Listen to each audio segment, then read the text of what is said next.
3000 வருஷம் பழமையா இருக்கிற கோயில், அதுவும் நம் தமிழ் கடவுளா இருக்க முருகன் கோயிலுக்கு தான் வந்திருக்கோம். இந்த கோயில் போய் பாத்தீங்கன்னா சென்னிமலை முருகன் கோயில் சொல்லுவாங்க. ஒவ்வொரு கோவிலுக்கும் ஒவ்வொரு சிறப்பு இருக்குங்க. அதே மாதிரி இந்த கோயிலோட சிறப்பு என்னன்னு பாத்தீங்கன்னா, நம்ம எல்லாரும் கேக்குற இந்த கந்த சஷ்டி கவசம் அரங்கேறினது இந்த சென்னிமலை முருகன் கோவில்ல தாங்க.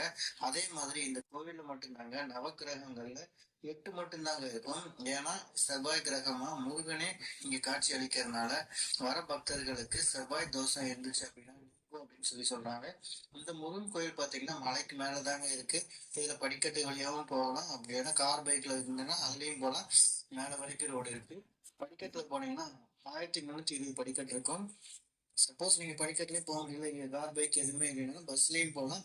பஸ் வசதியும் இருக்கு. நீங்க இதுக்கு முன்னாடி சென்னிமலை முருகன் கோயில் போயிருந்தீங்கன்னா கீழே கமெண்ட் பண்ணீங்க. அதே மாதிரி முத்துமானவர் சேனலையும் அப்படியே ஃபாலோ பண்ணிக்கோங்க.